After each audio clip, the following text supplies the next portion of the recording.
Oh, well, thank you so much.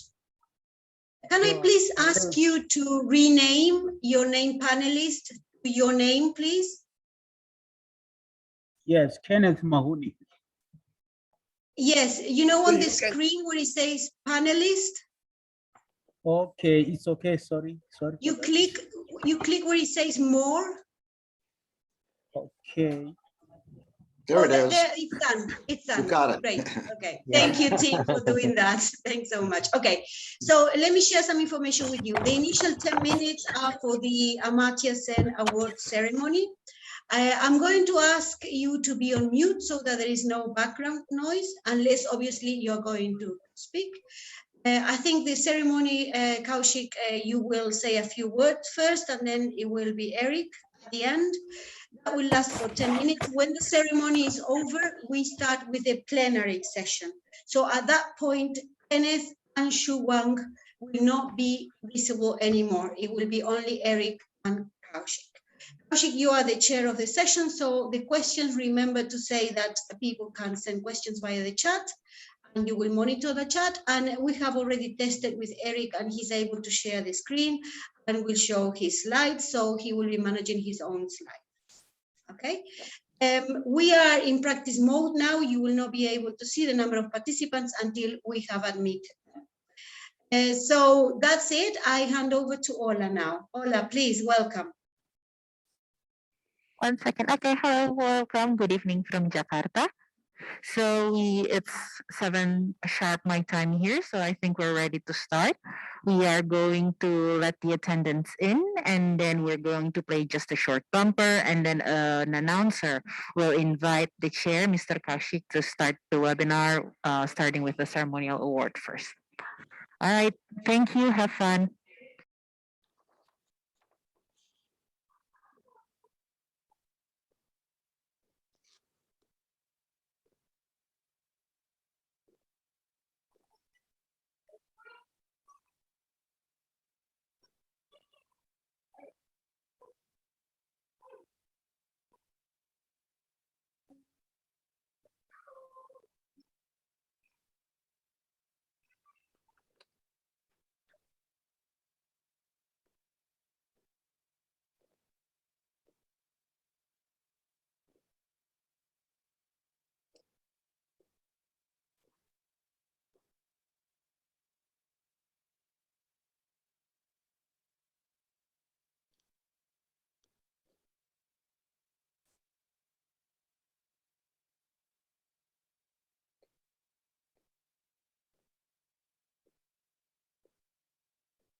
Ladies and gentlemen, thank you for joining us today and welcome to the Amartya Sen Prize Award Ceremony and Plenary, How to Improve Presidential Elections.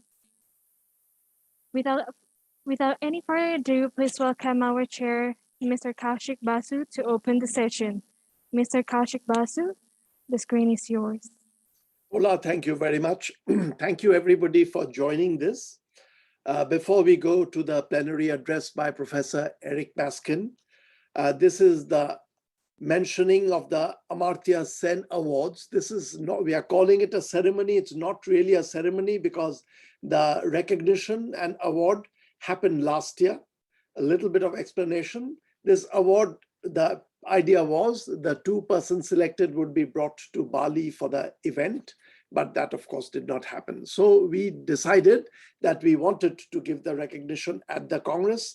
The Amartya Sen award is given to an economist for an unpublished essay or paper, economist below the age of 40 and living in a developing or country economy or an emerging economy, properly defined with cutoffs, etc. In this case, the jury for the selection, we read all the papers, consisted of Sir Tim Besley, Danny Roderick, and me. The three of us, we read the submissions and reached a decision, and the decision was easy and good, though it was very, very competitive.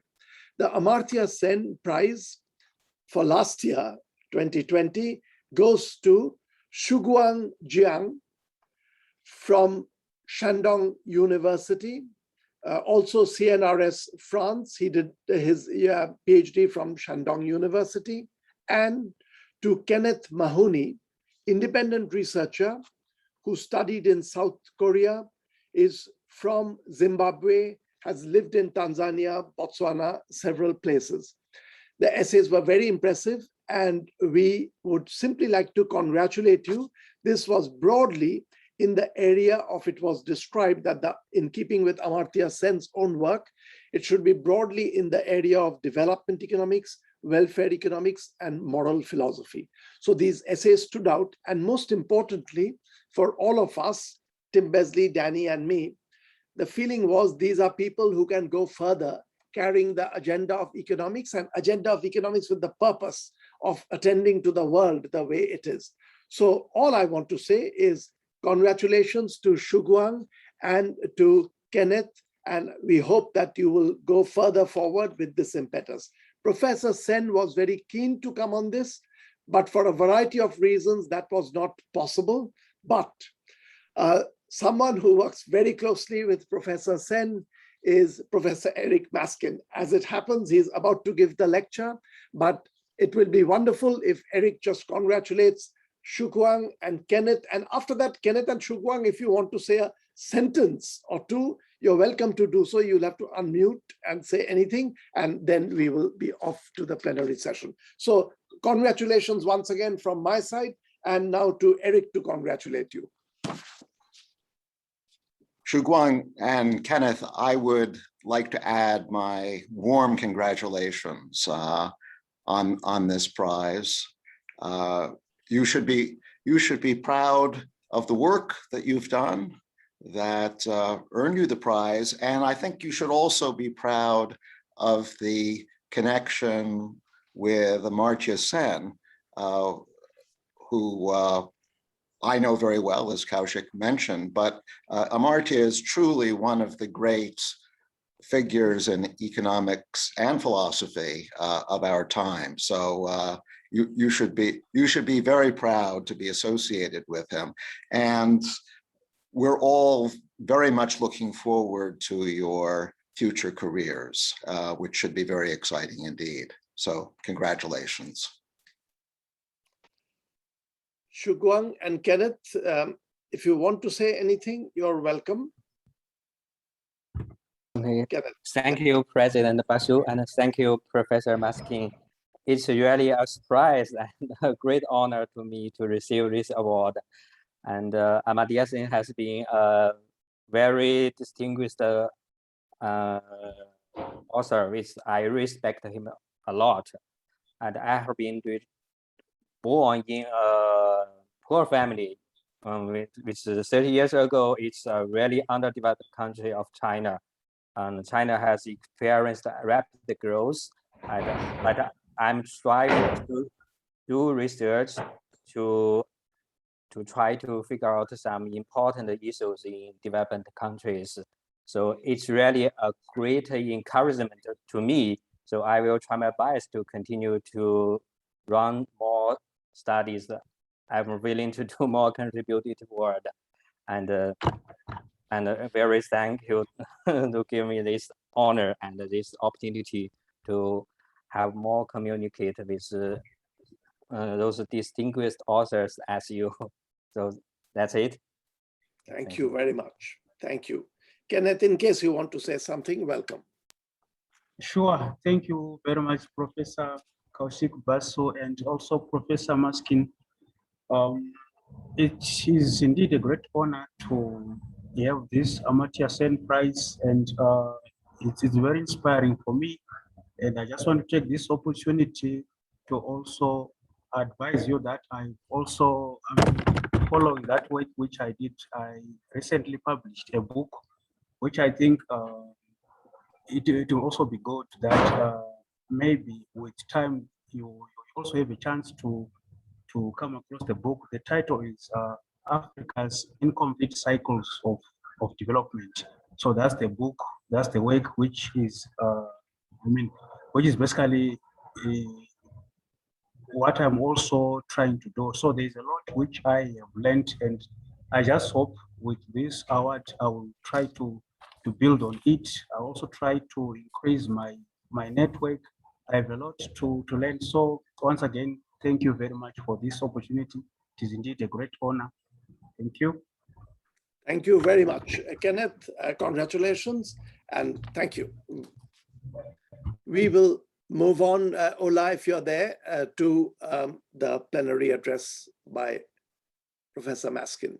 As soon as I get the green light from you, I will introduce Eric and we will start.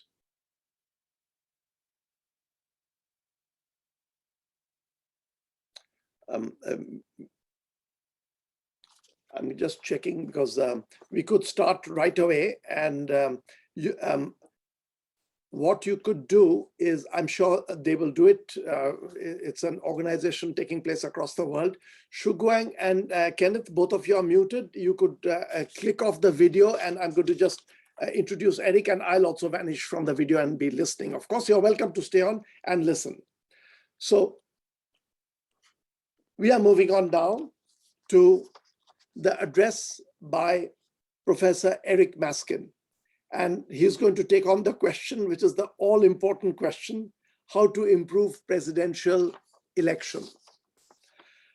Let me just say a few words by way of introduction, and then we are all eager to get into the session. I should just tell you, even before I introduce Eric, that at the end of it, we will try to leave a little bit of time. It is all very cramped in, a little bit of time.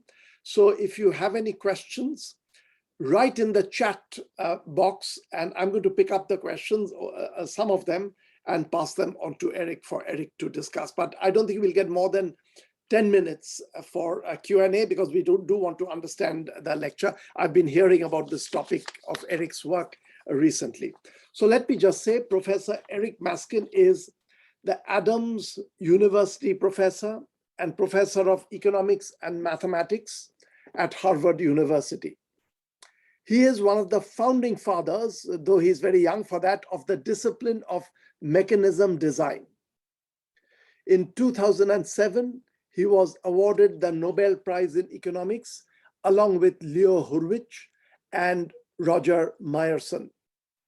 And I should also tell you, for us at the International Economic Association, it is very exciting that he has just been elected vice president of the International Economic Association, which means he will be taking on the presidency of IEA eventually. So this is a great pleasure. I've known Eric for years, very, very creative work. We are all listening, waiting to listen to what Eric has to say on the topic of how to improve presidential elections. Eric, the floor is yours. Thank you so much, Kaushik. And let me say at the outset how pleased I am to be able to participate in this World Congress.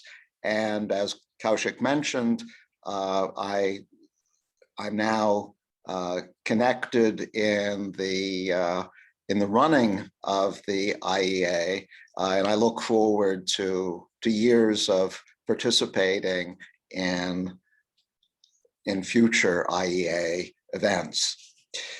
So the subject today is how to improve presidential elections. And to set the scene, let's go back a little bit in history, not very far, and observe that Donald Trump was president of the United States until the beginning of this year, in fact. That's a notable fact. We can ask, how could this ever have happened? And I imagine that scholars, political scientists, economists, psychologists, all sorts of people will be trying to answer this question for many years to come. I'm going to give a very mechanical answer to the question, which is Donald Trump became president because first, he got the Republican nomination. He got the nomination of the Republican Party, and he did this in 2016 by winning the primary elections in 36 states. However, it should be noted that in the first 17 elections he won, there were actually more people voting against him than for him. Now that sounds strange, but there's no contradiction because in all of these primary elections, he faced multiple opponents. Some of these people were Marco Rubio, Ted Cruz, John Kasich. In fact, initially, Trump faced 16 opponents. But that meant that the anti-Trump vote was split. Given how extreme Trump was compared to most of these other candidates, it's quite plausible to think that he would have been defeated had all of the opposition coalesced on one mainstream rival. In fact, there's evidence backing this up. Fairly early in 2016, in March of 2016, there were polls taken which showed that both Ted Cruz and Marco Rubio would have easily beaten Trump had it been a two-person contest, Cruz versus Trump or Rubio versus Trump. But of course, in reality, it was not a one-on-one contest. Rubio, Cruz, Kasich, and all of these other candidates ensured Trump's nomination by splitting the anti-Trump vote. Now, I've started with the United States as an example, but I could talk about many other countries as well. Let me focus next on France. There was a presidential election last in France in 2017. And if you remember, there were two candidates in the runoff.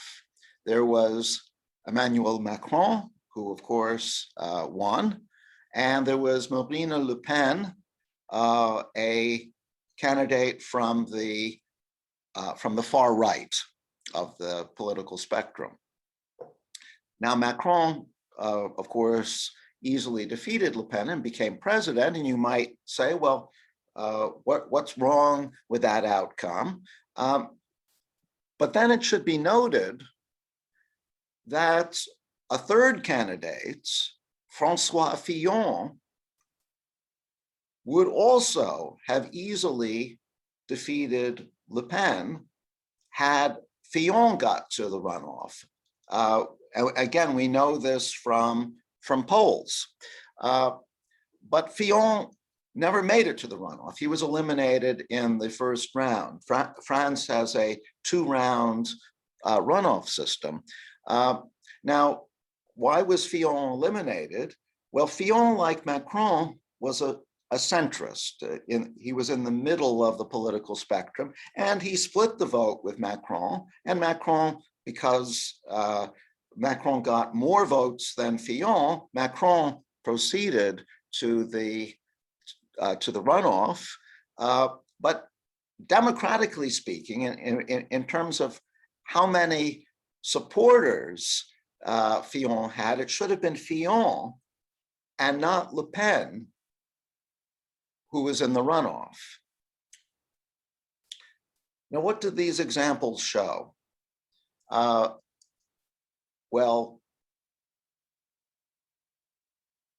the election systems in the US and France are different. The US uses plurality rule. It's called first past the post as the election method. That means that each voter votes for one candidate, and the winner is the candidate with the most votes, even if that's short of a majority. And we saw from our Trump example that plurality rule is highly vulnerable to vote splitting. If there are two or more similar candidates, they can split the vote, and that allows a very different sort of candidate, say a Trump-like candidate, to win. Or in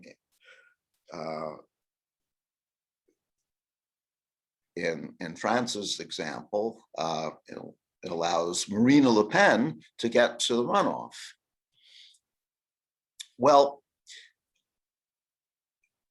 France has a somewhat different system from the US. It has a two-round runoff system where each voter votes for one candidate.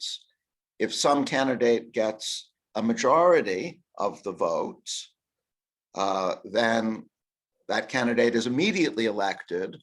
But what usually happens is that no one gets a majority, and instead, the two candidates who get the most votes move to a runoff, and whoever wins in the runoff is elected. So in 2017, we saw that France's runoff system is vulnerable to vote splitting. Macron and Fillon split the centrist vote, and that allowed Le Pen to advance to the runoff. There's an even more notorious example from the 2002 French presidential election. Many of you may not have been born when that election occurred, but I remember it well. And a candidate named Lionel Jospin was eliminated in the first round, but again, we have lots of evidence showing that Jospin would probably have beaten either of the runoff candidates had he faced them one-on-one. So Jospin, many people thought, should have been the president, but he didn't even make it to the second round. So all of these examples lead to the question, is there a better way to elect presidents? And I would like to suggest today that the answer is yes. And let me try to draw some lessons from the examples. The examples indicate that if voters just have the opportunity of naming a single candidate, we're not getting enough information about what voters really want. So we're not getting enough information about their preferences. So in the Trump example, Rubio or Kasich might well have defeated Trump if they had faced him one-on-one, but voters weren't asked that question. So there was no way for the election to reflect the fact that most voters preferred Rubio to Trump and most voters preferred Kasich to Trump. Similarly, in France, Fillon was probably more popular than Le Pen, but there was no way for voters to register that. So part of the solution in reforming presidential elections is to allow voters to provide more information about their preferences, to allow voters to rank candidates. So a voter might say, well, I like Rubio the best, but if Rubio doesn't win, then I want Kasich. And if Kasich doesn't win, well, then I'll put Trump, or I might have a Trump, Kasich, Rubio ranking. But the point is I'm doing more than just indicating my favorite candidates. Well, then the next question is, what do we do with these rankings once voters have submitted them? And what I'd like to propose today is to use a method of voting that was developed many years ago, in fact, in the 18th century, by the great political thinker and mathematician, the Marquis de Condorcet. So what I'm going to tell you about is Condorcet's method, which could also be called true majority rule. And you'll see why it's truly majority rule in a moment. So how does this work? Well, voters submit rankings, as I've suggested, and then we elect the candidates who, according to the rankings, would beat each of the other candidates in a head-to-head contest.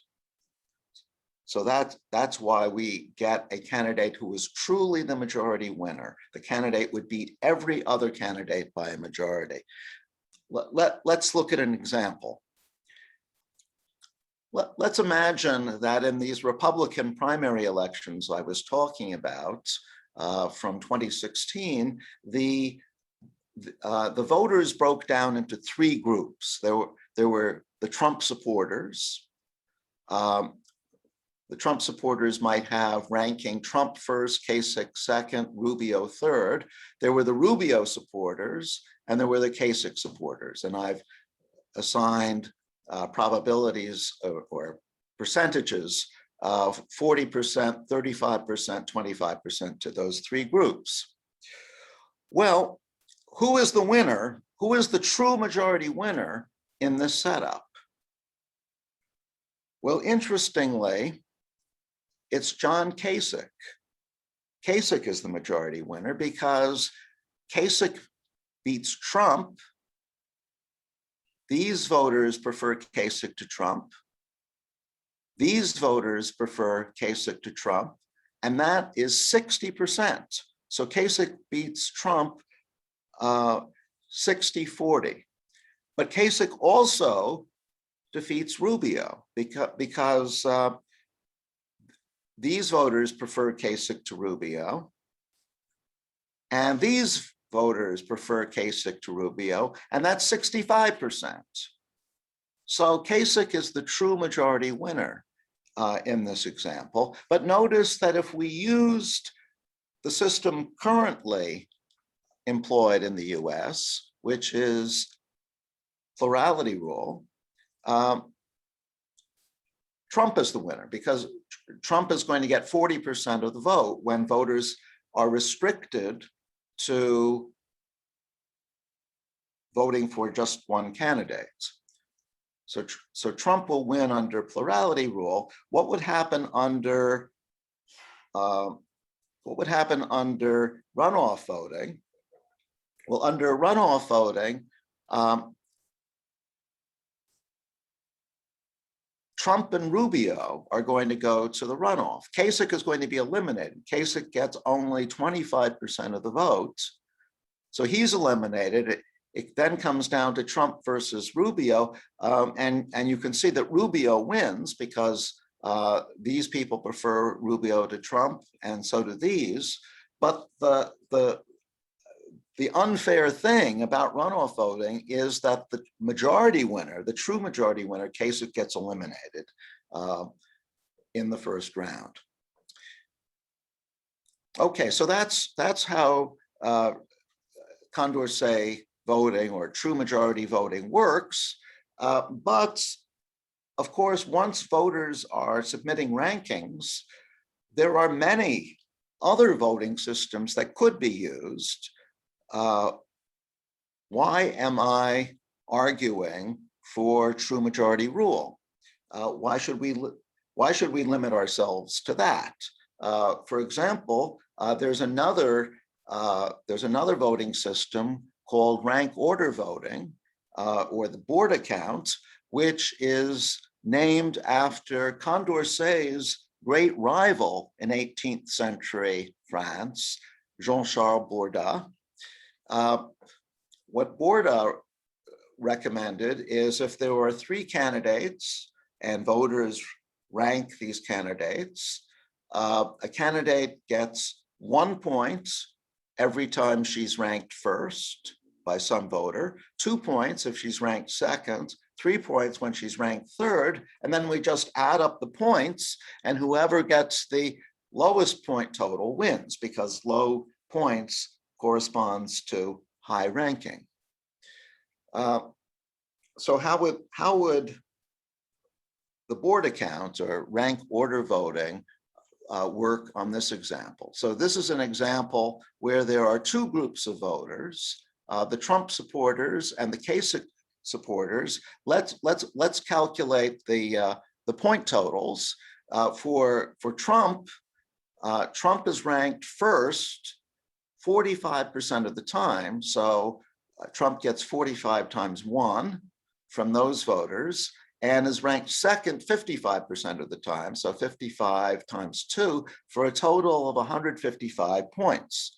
Kasich gets 190 points if we do that calculations, and Rubio gets 255 points. So Trump wins according to the Borda count, the rank order winner. However, you can see that Kasich is the true majority winner, because a majority of people put Kasich first. So rank order voting and majority voting are not the same, as this example demonstrates. And a fair question to ask is, well, which method is better, rank order voting or majority rule?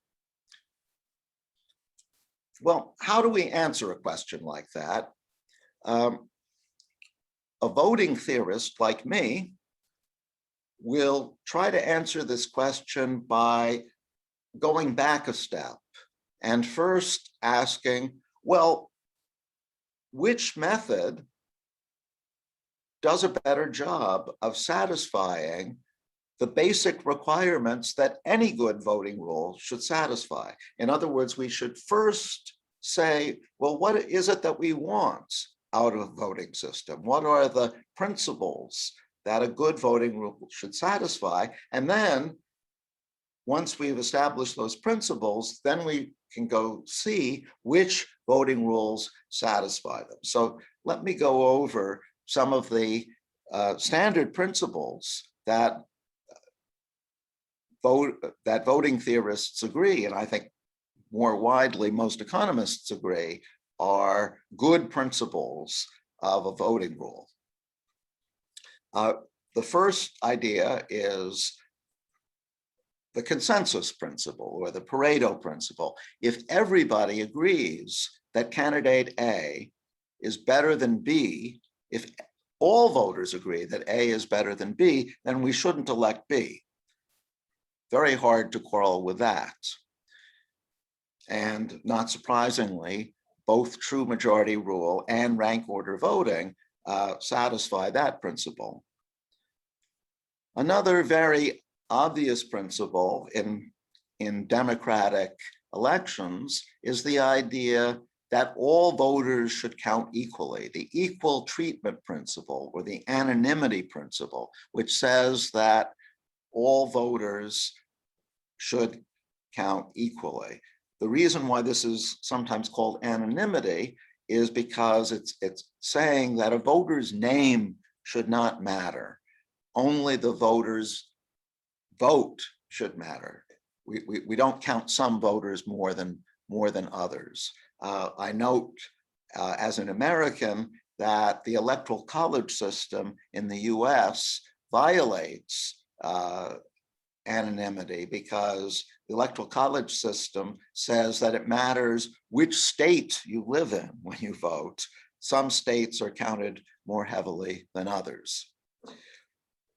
But true majority rule and rank order voting satisfy the anonymity principle.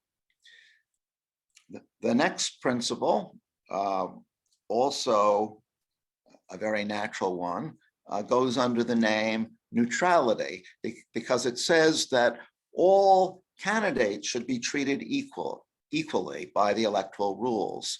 That is, we shouldn't favor an incumbent, for example. All candidates should be placed on an equal footing so far as the rules go. And once again, true majority rule, rank order voting satisfy this principle, the neutrality principle. So you may begin to wonder, how are we going to distinguish between true majority rule and rank order voting according to principles that that most people would agree to?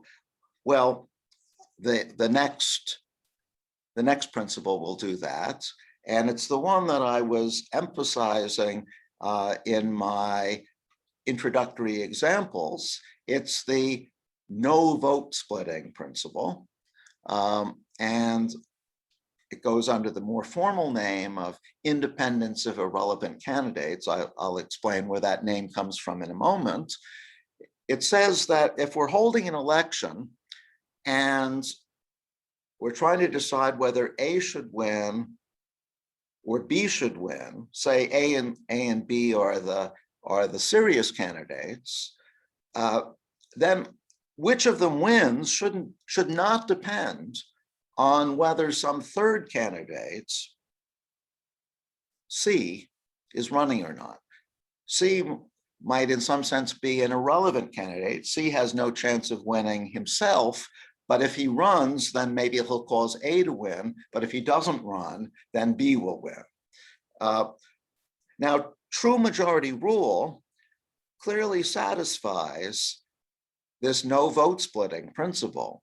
If A, B, and C are running and A is the winner, that means that A beats B by a majority and A also beats C by a majority. If C, for some reason, then decides not to run, well, A still beats B, so A is still the majority winner. True majority rule satisfies the no vote splitting principle, the IIC principle. But rank order voting violates this no vote splitting principle, and let's see why. Let's go back to this example before. A few minutes ago, I did the calculations and we saw that if the voters split into these two different groups, Trump is the rank order voting winner, where we add up points and see who has the fewest points. But let's imagine that Rubio doesn't run. Then it's just a two-person race between Trump and Kasich. These people put Trump above Kasich. These people put Kasich above Trump. And notice that more people put Kasich above Trump than the reverse, so Kasich wins. In other words, it matters to the outcome whether Rubio is running or not, even though Rubio has no chance of winning himself. So rank order voting violates the no vote splitting principle. Well, so far, true majority rule seems to be faring better than rank order voting, because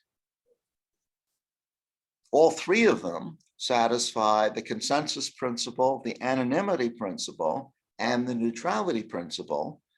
But majority rule satisfies the no vote splitting principle, IIC, and rank order voting doesn't.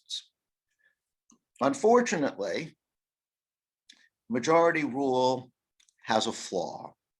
And this is something that Condorcet himself pointed out. And let me give you an example of this flaw. It's something that you may have seen before, because it's often discussed in elementary classes or elementary introductions to social choice theory, there may not always be a candidate who is a true majority winner, who beats all the others by majority. And here, this is Condorcet's example.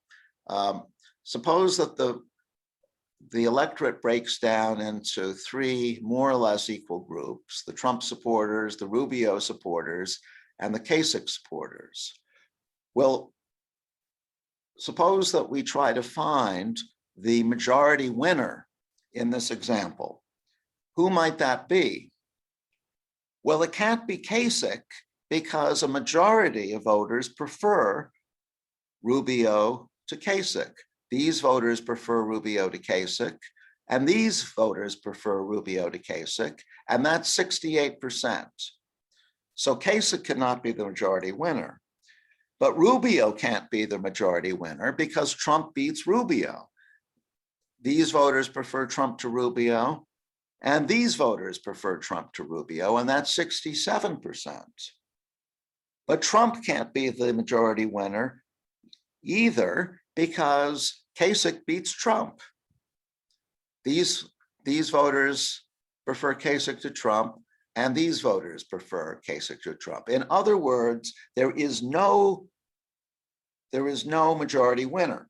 Or another way of putting this is that majority rule violates the decisiveness principle, which is the idea that there should always be a clear-cut winner. There's no clear-cut winner according to majority rule in this example. So decisiveness is a fifth principle. Now, let's go back to our comparison of majority rule and rank order voting. Majority rule satisfies 4 out of the 5 principles: consensus, anonymity, neutrality, no vote splitting. Rank order voting also satisfies 4 principles, not the same ones: consensus, anonymity, neutrality, and decisiveness. The natural question to ask at this point is whether there is some voting rule that satisfies all 5 principles. That would be wonderful. Does any voting method satisfy all 5 principles? Well, sadly, the answer is no, and this is the arrow impossibility theorem. The arrow impossibility theorem says that there is no voting rule that satisfies all 5 of these principles, even though all these principles seem desirable. So that's disappointing, but I'd like to suggest that Arrow's theorem is, in a sense, too negative, because it insists that a voting method should work in the sense of producing a winner regardless of what voters' rankings turn out to be. But in practice, some rankings may be pretty unlikely, and so maybe we don't have to worry about them very much. For example, going back to the 2016 Republican primaries, it was pretty clear that most Republican voters either loved Trump or hated him. Among the people who loved him, he was better than any other Republican candidates. But among the other Republicans, just about any other candidate was better than Trump. So that suggests that we can have rankings where Trump is at the top, and we can have rankings where Trump is at the bottom, but we're never going to have rankings where Trump is in the middle. People don't feel neutral about Trump. In other words, we have polarization. Now, polarization may not be such a good thing for the Republican Party, and it may not be so good for a country, but actually it's very good for majority rule, because if the voters are polarized, then majority rule will be decisive. We cannot have the sort of example that we saw a few minutes ago. So this suggests that when talking about whether a voting rule is attractive or not, we should not look at all possible rankings, but rather look at restricted classes of rankings, which are the rankings that will actually occur in a particular voting situation. So we'll define a voting method to work well for some restricted class of rankings if it satisfies all 5 principles when voters' rankings are drawn from this restricted class. For example, true majority rule works well. It satisfies all 5 principles when voters are polarized, meaning that Trump is ranked first or Trump is ranked last, but Trump is never ranked in the middle. And now we come to my reason for saying at the outset that majority rule has an important quality that other voting rules don't have. And that quality can be expressed in a theorem. This is a theorem that I developed with my longtime friend and co-author, Partha Dasgupta, the nomination theorem, which says the following.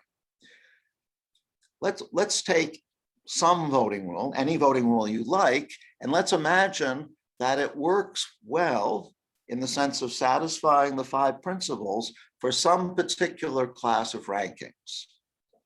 Well, then, true majority rule must also work well for that same class. That's the first half of the theorem. And the second half of the theorem says that if the voting rule that we started with is not itself majority rule, then there will exist some other class of rankings for which true majority rule works well, but the voting rule that we started with does not. So what have I said? I've said that there's a sense in which true majority rule dominates every other voting rule. If we take some other voting rule, there will be cases where majority rule works well, and this other voting rule does not work well. And furthermore, anytime this other voting rule works well, majority rule will work well also. So we have a strict domination of majority rule over any other voting rule. Another way of putting it is that true majority rule works well more often for more classes of rankings than any other method. Now, of course, true majority rule is not always decisive, and so we have to have some tie-breaking rule in case there is no majority winner. Evidence suggests that in practice, tiebreakers are almost never needed, but we would need some sort of tiebreaker just in case. Now, will we see true majority rule adopted for presidential elections in the US or elsewhere? There, I think there is some cause for optimism. Interestingly, in the United States, how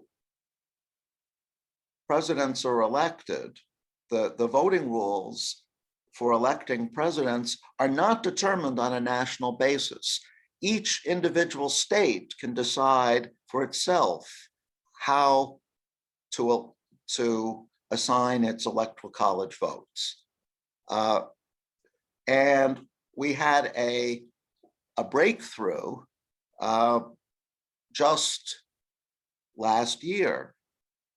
For the first time, and this was in the state of Maine, a state used, it wasn't exactly majority rule, but it was very similar to majority rule to elect its presidential choice. And it worked very well in Maine. I suspect that that other states will be looking to do the same thing. There's been discussion in Massachusetts about this. There's been discussion in Utah of doing this. I think within a few years, we will see more and more states using true majority rule or something like it. And in France as well, there has been a lot of current discussion about voting reform, allowing voters to express themselves more fully than they can under the current system. So there is reason for optimism that presidential elections will improve. And with that mildly rosy projection, let me stop and thank you for your attention. Eric, thank you very much. Absolutely fascinating talk. It's analytical, but important in a way. If this rule was being used, history would have been different. So people some questions have come in. I can see you're free to write. Eric, let me begin by tossing in two questions of mine. First of all, I just a practical one. In the United States, when you say that it's up to individual states, there's no constitutional requirement, there must surely be some constitutional limits to how the states do it, because states can use completely absurd rules, or is it completely free? The Constitution is mum on that question. It simply says that state legislatures will choose the rules for electing presidential electors. The original system, as enshrined by the Constitution, was that voters did not vote directly for president. They voted for electors, and the electors would then elect the president.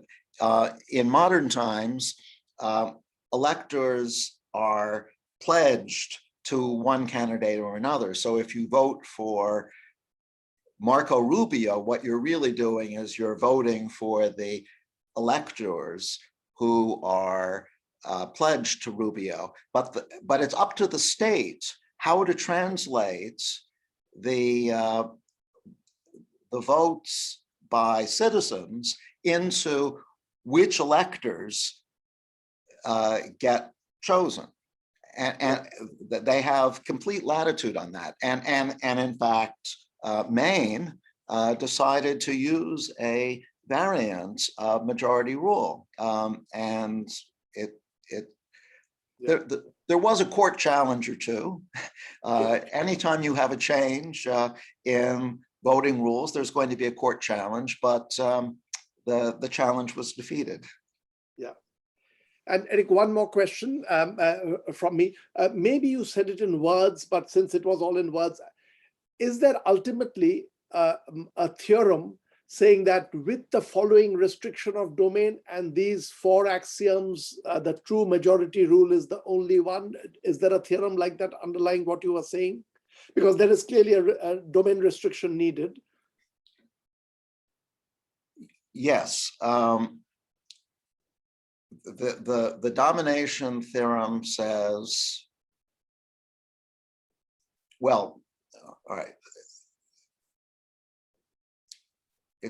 It says something very close to what you're saying. For a particular domain, there could be more than one voting rule that satisfies the 5 axioms. However, one of them has to be majority rule. Now, if there's another which is not majority rule, then we can find a different domain where majority rule works well and the other voting rule does not. So we're not saying that on every domain, majority rule is the only one that will work well. Actually, there are some domains where it is the only one, but there might be other domains where there are multiple voting rules that work well. But if one of these other voting rules works well, majority rule must surely work well too. And furthermore, we can find other domains where the other voting rule does not work well and majority rule does. That's the domination. It's a pointwise domination between majority rule and any other voting rule. Yeah, fascinating. There are questions coming in. I shouldn't guzzle up all the time. I'm just beginning to read, so Eric, it'll be up to you to. Okay, let me go with Rizki Zul Arfandi is asking, and there are Professor Maskin, can it be implemented in country using direct popular vote like Indonesia? I think the 2016 Republican primaries simulation is similar with 2017 Jakarta gubernatorial election, where double minority Chinese and Christian incumbent governor Purnama lost against Baswedan in the second round. Conservative and Islamists seems to be united under Baswedan after they splitted vote on the first round between Baswedan and Yudhoyono. I know these are very difficult unless the person is asking and you can ask a question back, but here is it. Okay, well, I think the short answer is yes. I certainly believe that that ranking candidates or ranking parties can be used in Indonesia and many other countries as well.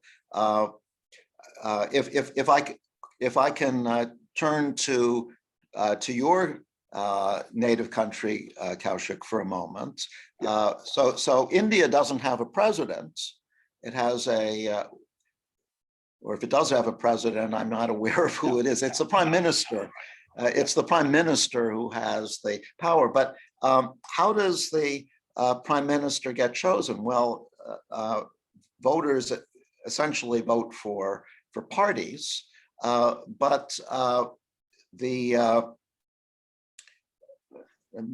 Mr. Modi, when Mr. Modi was originally elected, he was elected by a minority of the voters. He by I think on the order of 33% of voters voted for the BJP, and that again was because the opposition was split. So the BJP got a majority of seats, even though a rather small minority of voters were actually voting for the BJP. That's another country in which allowing citizens to say more about their preferences would be an improvement in democracy. Yeah. One related thing which we saw in the Bengal election right now, where the BJP got defeated, is a little bit of this gets corrected maybe by strategic voting by the voters, realizing that, look, if we vote by our first preference, we are doomed. Yes. And very strange group came behind someone else, right? That's right. So I didn't have time to talk about that today, but you are absolutely right. Under current voting systems like plurality rule or runoff voting, there is a very strong incentive for voters to vote strategically. That means that even though you actually prefer candidate X to Y, you vote for Y because you know that X is not going to win anyway. And so voting for X is going to be throwing away your vote. Now, I could have put up an additional principle called no strategic voting. And if I had done that, majority rule would have won again. In fact, that would even strengthen the case for majority rule, because if you're comparing candidates pairwise, as majority rule does, if you prefer X to Y, you never have any reason to put Y above X. So on that score as well, eliminating strategic voting, majority rule comes out ahead. Yeah. Let me just pick out one. There are many more questions coming in, and I'm saying to the person managing this, if the questions can be kept and sent to Eric later on. There is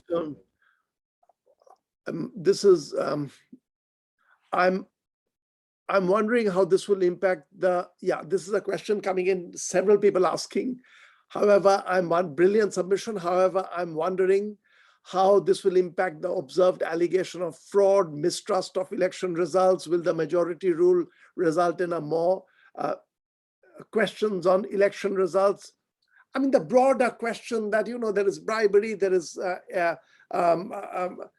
group interest that rigs elections. So several people are asking, does this address those larger questions? Let me make that the last. This was from Francis Zipke, and there were others asking similar questions. Well, of course, election security and the issue of fraud are important concerns, but they're, in a sense, those concerns are orthogonal to the question of what voting system we use. I don't think majority rule is any more susceptible to voter fraud or insecurity than current methods are. That isn't to say that we shouldn't worry about fraud and security. We absolutely should, but they are to be solved separately from the question of what is the voting system that we actually want to implement. Let me bring in one more question. Michael Cheng is asking, this is from your practical knowledge, is there a country in the world where you feel it's the best voting system currently being used, since you did comment on France, United States? Okay, so true majority rule, as I've laid it out, is not currently being used in any country of the world in its in its purest form. However, like the state of Maine, which adopted something like it very recently, the country of Australia, and Australia is my hero in this respect, has been using essentially majority rule for electing their lower house of parliament for 100 years now. So we have 100 years of evidence showing how well this has served Australia. It's also used to a more limited extent in Ireland. It's used in the UK to elect the mayor of London. There are a number of places around the world where it has been used, but I'm waiting for it to be used in presidential elections, because presidents ultimately are the most important players on the world stage, and they are not elected currently in a way which is sufficiently democratic. Thank you very much, Eric. Absolutely fascinating talk, analytically exciting, with one can see immediate sort of implications for the world. Thank you everyone for attending. We've run over our time limit a little bit, and many will move on to another session. Thank you, and see you all again sometime. Thank you, everyone. Thank you very much, Kaushik. See you on another occasion. Bye-bye. Bye-bye.